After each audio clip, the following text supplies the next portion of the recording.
All right, next up we've got Marco and Aleksandr. Hey guys. Hey. Hey, how's it going? Maybe we can start by telling us a little bit about yourselves. Yeah, I'm Marco Dörner. I work as a lighting and a lead lighting TD at Rebellion VFX in Didcot. And my name is Aleksandr Uusmees. I'm FX TD at the same company, Rebellion and Didcot. Excellent. What are you going to be talking about today? So, because Evil Genius was our first project, I'm going to be introducing the company a bit and our pipeline, which we used on Evil Genius 2, and then talk about the trailer of Evil Genius 2 that was done in Solaris and Houdini. And I'm going to talk about the USD pipeline from the FX perspective, how we used it, and then going to do overview of ocean and cloud effects for Evil Genius 2 trailer. Excellent. Well, I'm really excited to see this. Let's jump in. Cool. So, hello. Yeah, as we just saw, though this time with a slightly better looking picture from before lockdown, I'm Marco, TD and lead lighter at Rebellion. As you can see here, I like all things connected to pretty pixels, or voxels, and scripting. Last year, I was contacted by Rebellion, and I joined the team to help them build up a pipeline and a lighting department for the Evil Genius 2 trailer and beyond. So let's take a look at the trailer.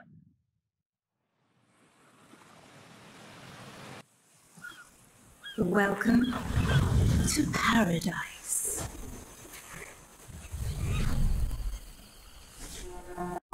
Your paradise.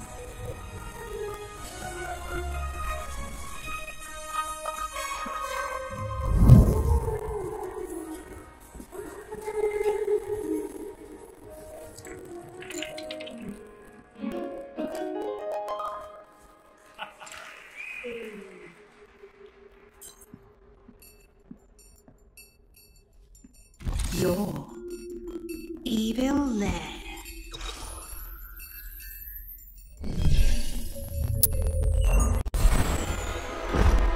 What kind of evil genius will you be? A ruthless industrialist.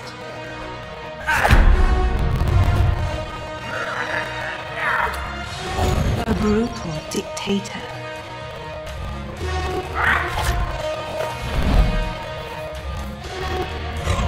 A master of deception.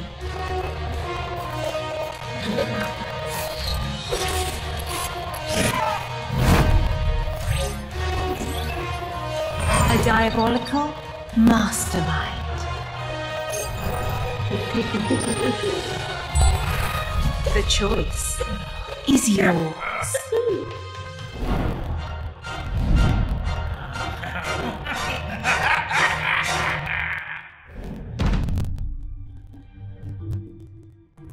So this is the trailer for the PC game Evil Genius 2, which got released just a few weeks ago. The trailer was produced by Rebellion VFX. Rebellion VFX is a mid-sized studio with about 30 people and growing in Didcot, a little west of London. Growing, that means check out the open positions on our website if you're interested. Usually, at this point, I would show you guys the demo reel of our past work, but our core studio is actually so new that we don't have much to show yet. The Evil Genius 2 trailer was, after two internal ones, our first real full CG project. And a few weeks ago, the School's Out Forever full-length feature from our production studio was released online, where we as Rebellion VFX did the visual effects for. I found this to be a very interesting position. Usually studios start small and grow organically, taking on bigger and bigger projects. But in our case, we were asked to give this talk just after the first one.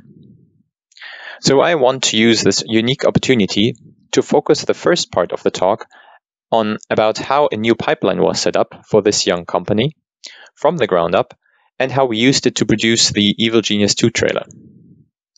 I will later show parts of this pipeline, which is based on Solaris and USD, and then pass the spotlight to Alex, one of our FX guys on the project. So, Rebellion. Some might know the name because of some of the games they have created. I say they because this is Rebellion Games, our sister company. Then there is Rebellion Publishing, and 2000 AD, two separate publishing houses who publish fiction novels and comic books with their own IP. And since 2019, there's also Rebellion Film Studios, which includes Rebellion Productions, who produce movies and TV content, Audio Motion, our in-house motion capture studio with a long list of credits in gaming and film and TV, and finally, Rebellion VFX. We all share our studio facilities about an hour east of London with 6 studios totaling about 12 acres of studio space. The facilities, as you can see, are set up for live action, virtual production, as well as motion capture, which were also used on the EG2 trailer and for the animations in the game. You know, vertical integration and stuff. So, when the VFX studio was planned 2-3 years ago, they needed to create a robust pipeline that could work seamlessly with a lot of different technologies, and almost all decisions had to be considered across many disciplines. For example, it should be possible to share assets between games, visual effects, and virtual production. So the first internal test project was a full CG short film using the assets of another game from Rebellion. The second project that was done was a virtual production short to test the studio capabilities and the compositing pipeline of the VFX team. After those two, the team was ready for the full CG Evil Genius trailer, and later on the visual effects on the School's Out Forever feature. The pipeline was still being set up during those projects, of course. In fact, we still are working on it now. But these first 2 internal shorts were vital in getting to know how much we didn't know and finding solutions. The great advantage of starting a pipeline from scratch is that there's no legacy, and you can freely choose the best software and methods currently available. For us, this was USD, which is still a very early concept. And also that means all the bugs haven't been ironed out yet. But during my presentation, I'll shed some light on the great advantages that USD can offer, which should counterbalance those early adoption hiccups. Also, as it was clear that real-time always would be a big part of our work, either with virtual production or the collaboration with the game side, we also focused on GPU rendering, including our visual effects studio, so we can share a lot of the same hardware between projects. This is why our render farm is very GPU heavy, and it is why we're rendering with Redshift, which uses the GPU rather than the CPU for the most part. I joined the company last year, just before the lighting on Evil Genius 2 had started.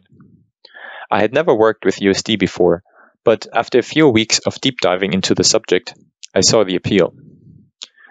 But let's look at the trailer first from a general lighting perspective. There were 11 shots. The product shot, of course, counting for 4, each one in a new environment. So basically 11 master setups. The original script went through a few changes, but from early on we knew that a big part would be the 4 evil geniuses in the layers. They all had their unique branding colors that the client's art team came up with. This is an early artwork for the final pack shot, and to the world, it was the reveal of 3 new villains in this game. Only Max, the purple guy in the middle, was in the first evil genius. Ivan, Emma, and Salika would be new characters for the user to play. This meant that for those 3 new characters, we didn't have any other reference to go on than what the client shared from the game. They did, of course, share their in-game assets with us, which our asset team used to build the environments with, as well as some in-game captured footage that would be intercut with our shots in the release trailer. The game wasn't finished at that time, about a year before its release, but we already got a good idea of the look. As you can see, for example, the roofs are removed in the game so that the player can see and play from a top-down perspective. This means the lighting in the game is very bright and ambient, which is not a perfect reference for what we were after as the mood for the layers of the geniuses. But besides this, there wasn't much direction from the client, so we leaned heavily on the branding colors for the characters. For Ivan and Salika, this was easy. Their branding colors and environment go together extremely well. So already the first version that we sent to the client was quite close to the final result. Emma, on the other hand, was a bit trickier. Her branding color was blue, but her office has a lot of warm and dark red colors. We experimented with a very dim environment and then adding the blue branding color as light coming from the monitors, but that didn't really quite work out. It always looked like two separate scenarios. In the end, for Emma, we pushed the light towards a cooler neutral, so the environment doesn't so much feel like a cozy pub, and introduced the branding colors in the cutout.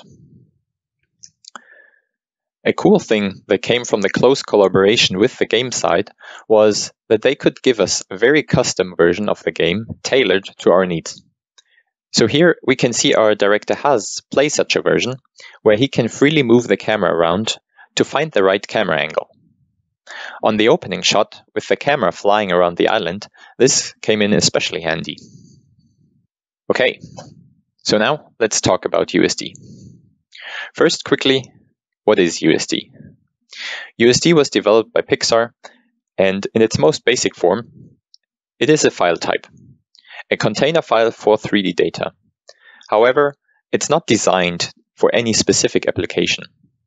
So, in theory, and maybe eventually, many different 3D softwares can read and write USD files natively. On top of that, it's also designed so that edits to this 3D data can happen in a non-destructive manner.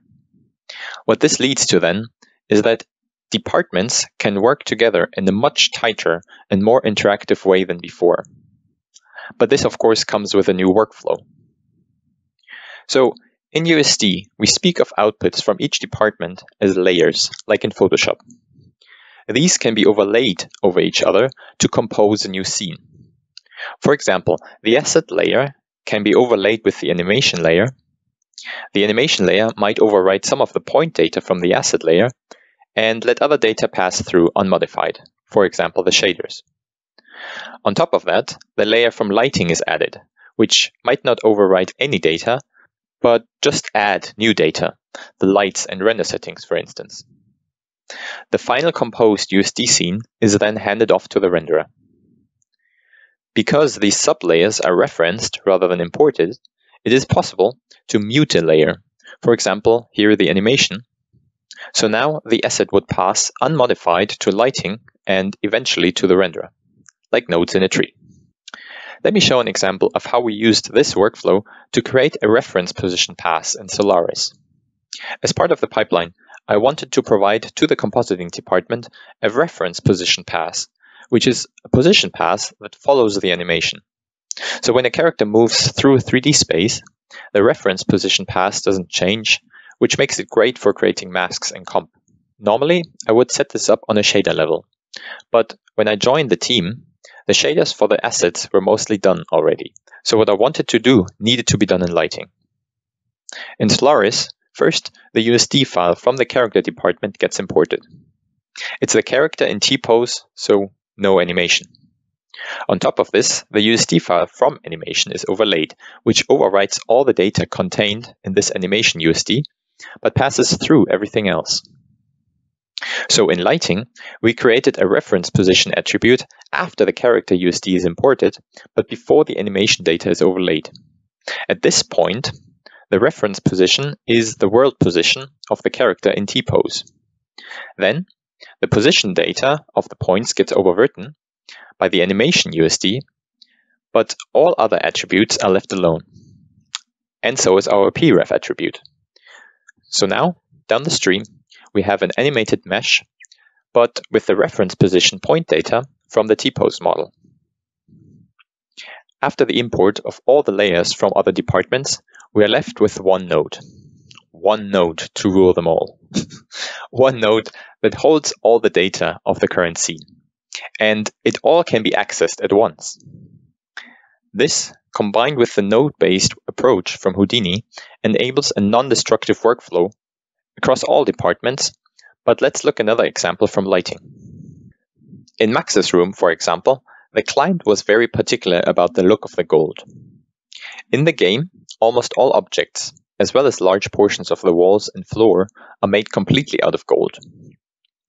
The assets were approved early during the project in a neutral environment.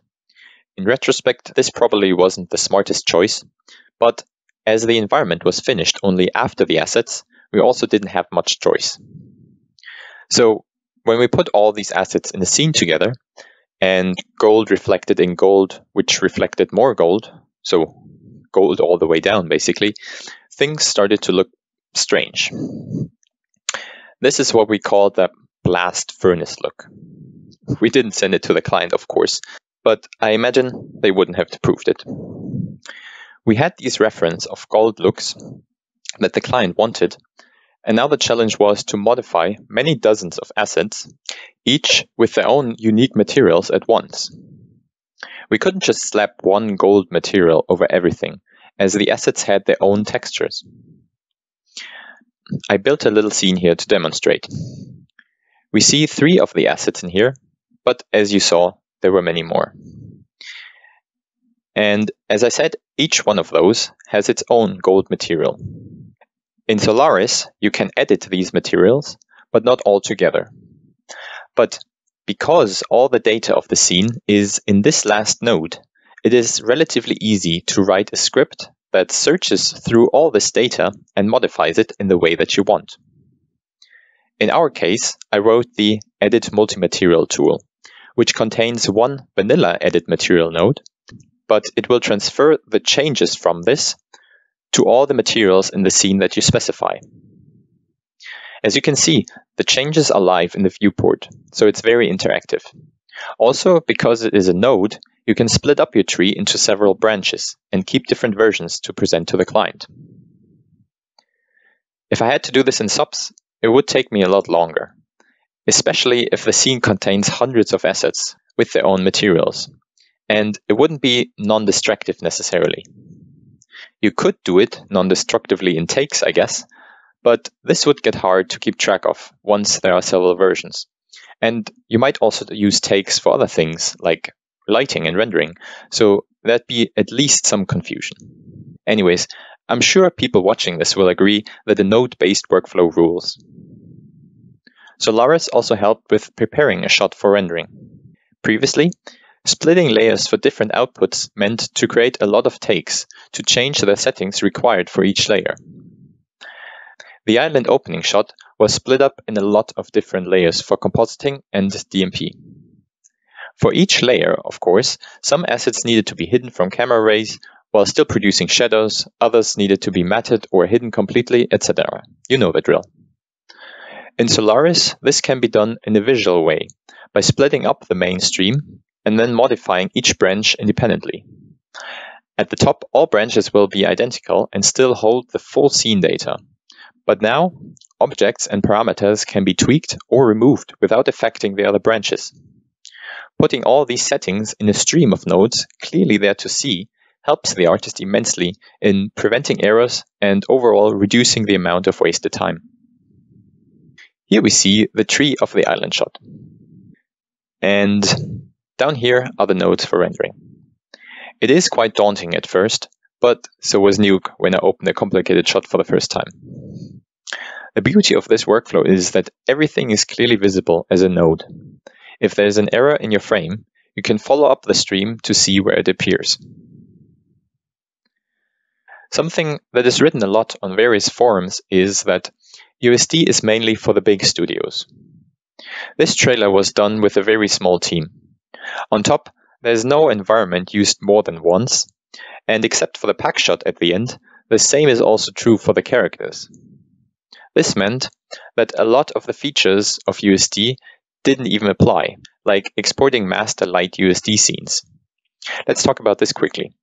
So, a cool feature from USD and Solaris is that you can do the lighting of a scene or an asset and then export it as a USD layer. This layer can then be imported into other scenes, and with the same tools that we saw before can be modified. For example, an artist could choose to modify the position of the key light for a character a bit, but all other settings would still be the same as in the master. And this link is dynamic. So the master lighting USD file can be updated afterwards, and any parameter that isn't overwritten in the shot gets updated automatically from the master file. So this means one artist can quickly modify all shots at once within a whole sequence that use his light setup, for example. We made use of this a lot more on the projects after Evil Genius, and it makes collaboration on shots and implementing nodes from a client or director very snappy. Still, I would argue that even for situations like these on Evil Genius, the workflow for lighting is improved with this node-based approach. Rendering was done with a beta version of Redshift's Hydra plugin. In fact, I think Redshift was still in alpha when we rendered the trailer. There are not many renderers, if any, out of beta for Solaris, which shows how new all this still is. From a technical standpoint, this show was perfect for GPU rendering.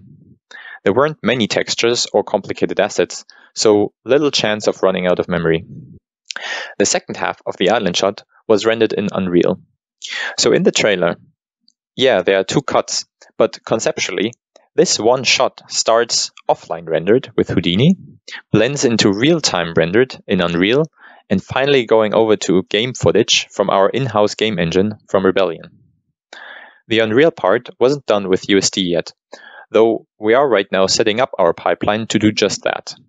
So we can use the same USD asset in either Houdini and Solaris or in Unreal. So it's just a matter of which tool will work best for the shot, or which part of the shot, or maybe even which part of the frame. In this regard, getting Unreal to behave like an offline renderer with outputting layers and AOVs for comp was still somewhat clunky, but I'm sure this will get fixed eventually to be on the same level as other offline renderers. I find this fascinating. I've worked on full CGI trailers for a while, but I've never seen something done quite like what we did here, where images are blended together in one shot from 3 different engines. And if the quality of in-engine rendered content continues rising like it is, it could be seen more and more often that we cut back and forth between in-game content and pre-rendered material. So studios can use the advantages of pre-rendered images, while at the same time showing the audience the fine look of the game. And you might not be able to tell which is which. What excites me is that Houdini 18 is just the first iteration of this. We started the trailer with 18.0 and didn't want to switch during the project, so we missed out on a bunch of cool new features that were already introduced in 18.5. It became kind of a running gag.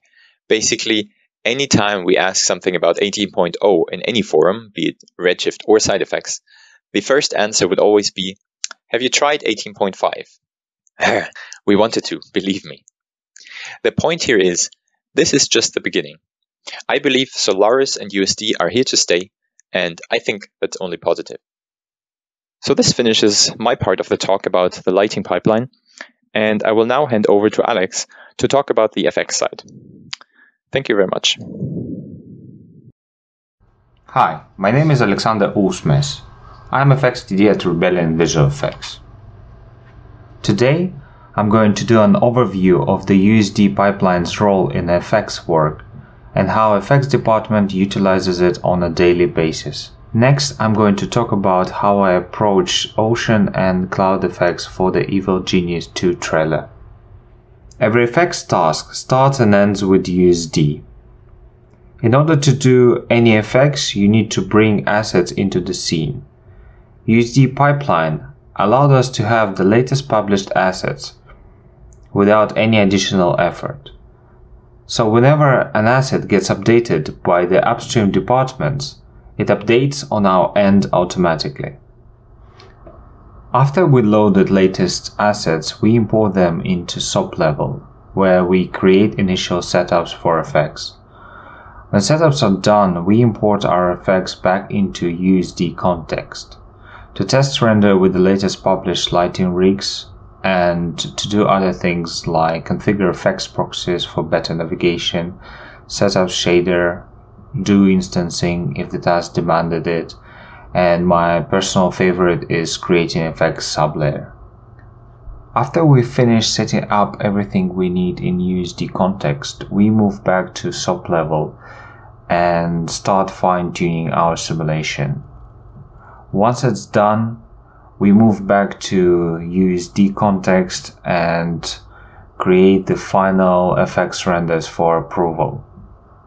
Once that's approved, we're making sure that all attributes named correctly, structure and naming convention maintained, and finally publish it to USD. If we need to do a tweak to an effect, we republish it and the version updates automatically for the downstream departments. Though it feels like we were scratching the surface of the USD pipeline during the Evil Genius 2 project. With regular updates from side effects and with the pipeline developer team at Rebellion VFX, we get more and more features and possibilities, making the USD pipeline more robust. So let's move to the ocean. For this project we wanted to stay true to the game, though we thought it would be nice to push effects more towards realism. Therefore we decided to create a mix between stylized and realistic ocean, though some elements like whitewater had to imitate game stylistic. We also wanted to introduce calm directional waves, in contrast to the evil that happened inside the island. So here are two concept arts from the game that I used as my main references. I also found this realistic ocean that has really nice directional wave movement.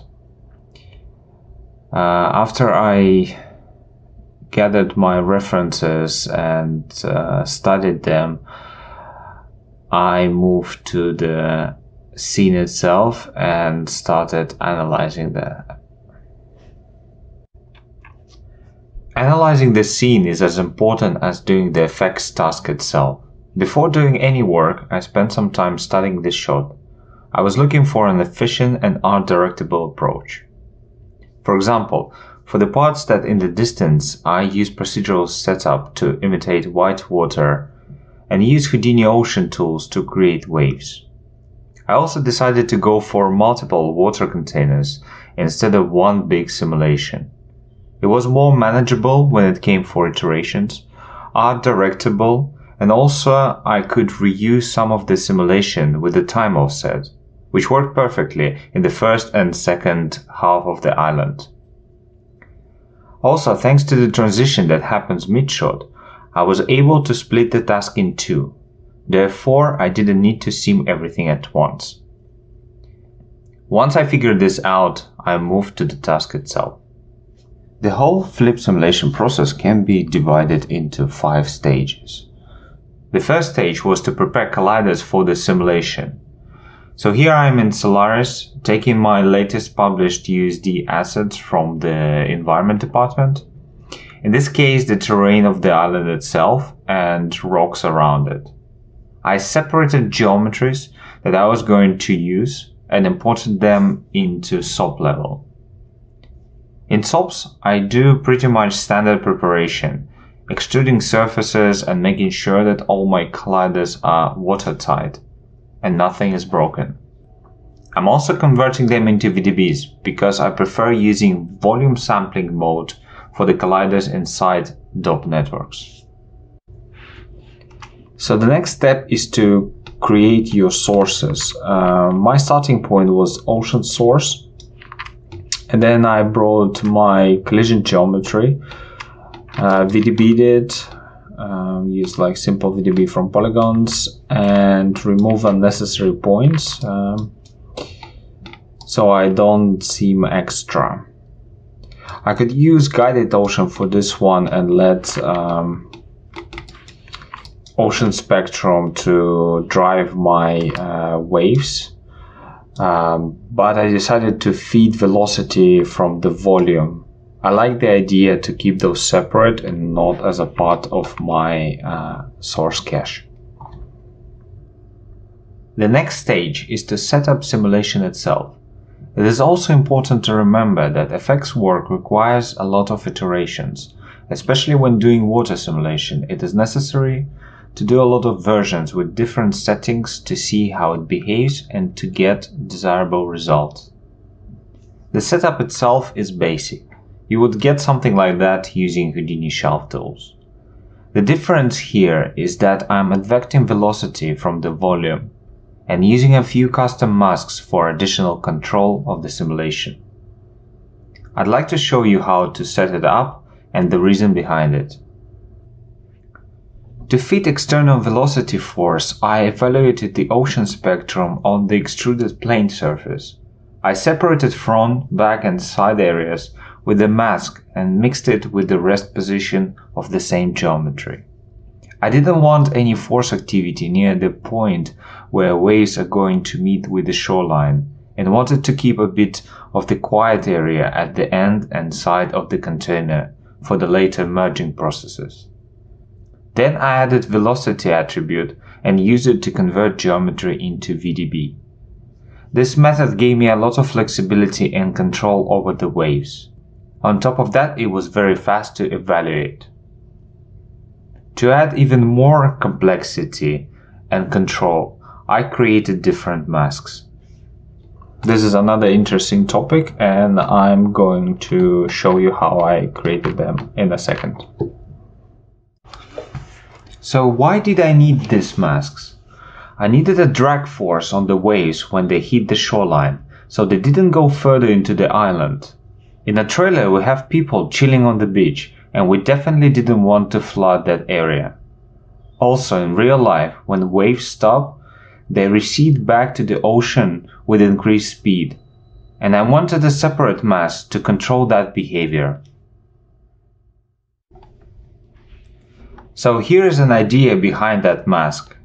Here I have a sphere that moves from 2 to -2, and the idea here is to have a 0 value when it moves in a negative direction and value of 1 when it moves in a positive direction. So I took velocity and created a dot product with a directional vector, and this is what I've got. When it goes in a negative direction, it is 0, and in a positive, it's 1. But as you can see, when it moves in a positive direction, it has a constant value of 1. But I only need this kind of behavior where the waves hit the shore. So I needed a simple gradient mask in order to define the distance and the area where I wanted my value to be 1. And then I combined both of them and got exactly what I was looking for. I also mixed my gradient mask with the existent attributes from the simulation. For example, I mixed it with the vorticity mask so I could apply dampening in the areas where the turbulent flow was the highest. Layering masks and applying different forces to them helped me to get desired result. The main challenge for the whitewater simulation was to get a nice leading edge, so I could get constant emission along the shoreline. I was struggling to achieve that with the existing attributes from my previous Philip simulation. Therefore, I had to create an extra source, and that source would represent an interrupted leading edge, which then allowed me to have a nice line of whitewater along the shorelines and near the rocks.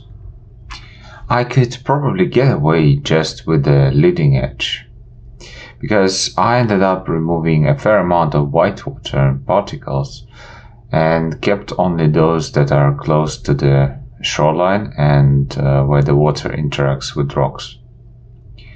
Here are a few iterations, and with each iteration I was slightly reducing the amount of the whitewater.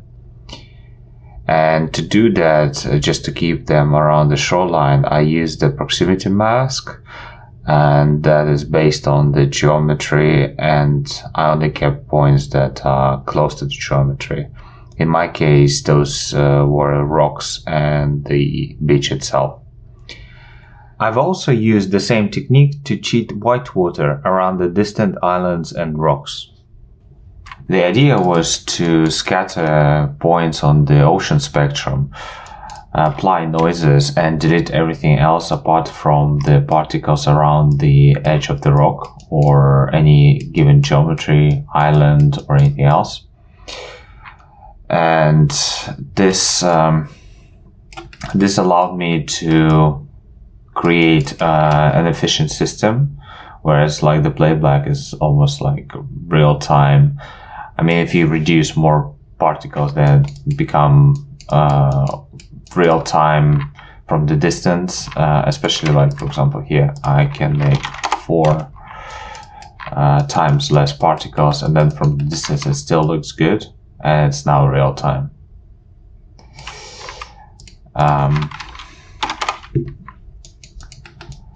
And then I could control the range. So, for example, the distance from the rock. So I could create more white water or less, depending on what were the requirements.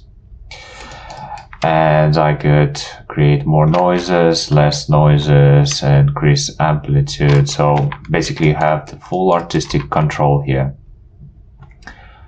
And it is very efficient, fast, and this is how I've done it.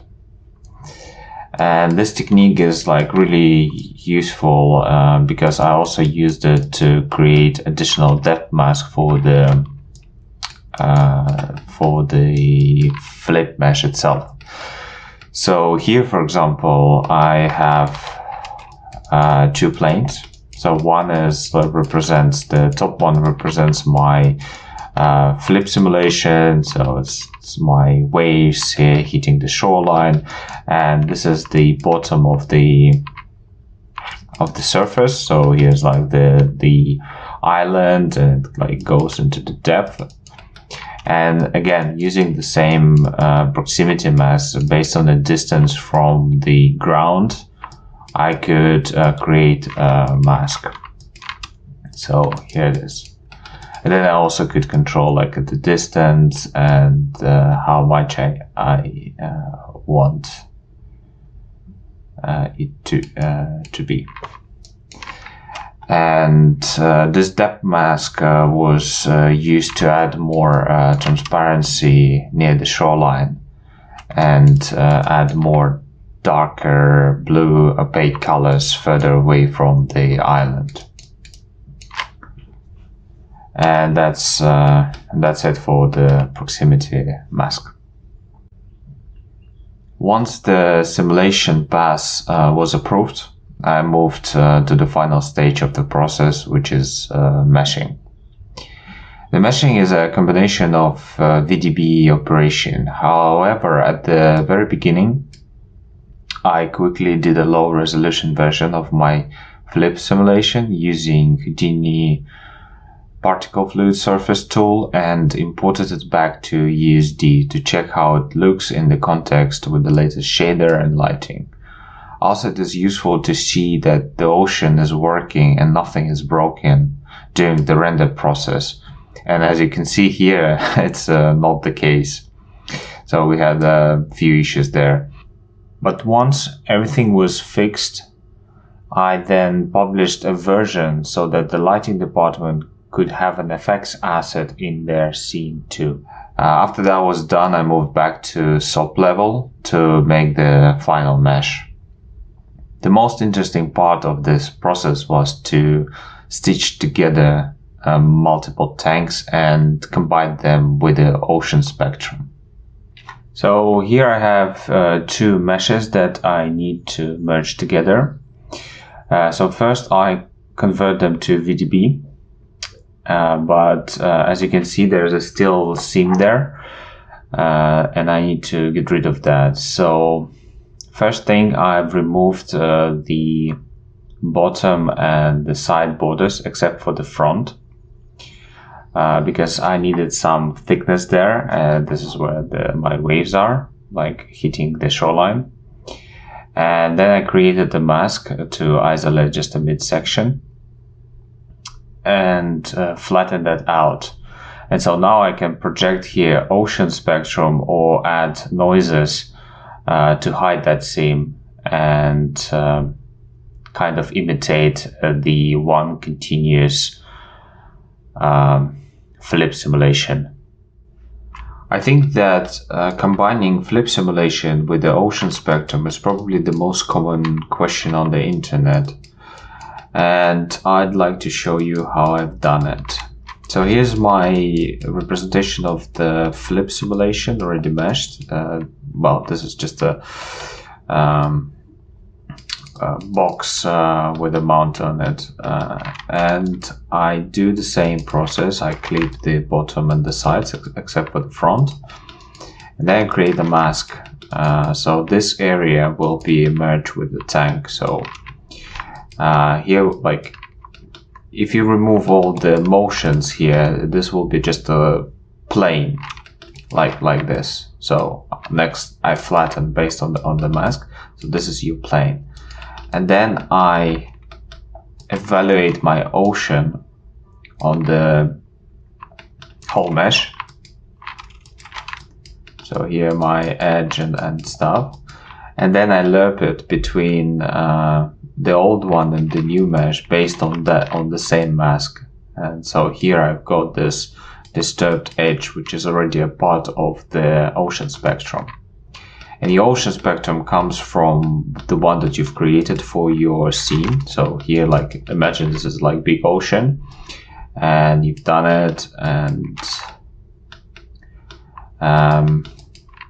then when you merge your flip tank that was already merged with the ocean spectrum, you'll get this. And this is completely procedural and non-destructive, like everything in Houdini. So if you want, let's say, less violent ocean, and here it all updates automatically. I think the most important thing here is to keep your edges aligned. So this is the grid for the ocean spectrum, and here's the grid for the my mixed flip simulation. And that's pretty much it for the ocean effect. And now I'm going to talk about the clouds, which didn't require a complicated setup. I used the procedural nature of the Houdini to create different variations of stylized clouds. I could easily control my base shape and create a lot of different variations. Then I converted them into the clouds using Houdini cloud tools, added noise, and then with the simple volume manipulations I could distort my cloud even further and create even more complicated and different shape. And after the cloud assets were approved, I moved to Solaris, where I did my final tweaks in the shader, set up my final FX render, and published it to USD.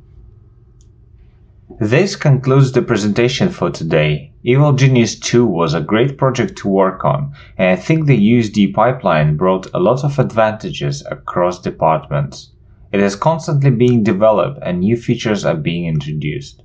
I believe this is just the beginning of so many great opportunities.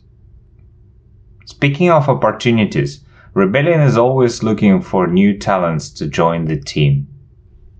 I had an amazing time working with Rebellion's great team of creatives, without whom Evil Genius 2 trailer wouldn't be possible. Thank you Side Effects for giving us the opportunity to share our experience, and thank you everyone for tuning into this presentation. I hope you had a great time and learned something new. Happy creating!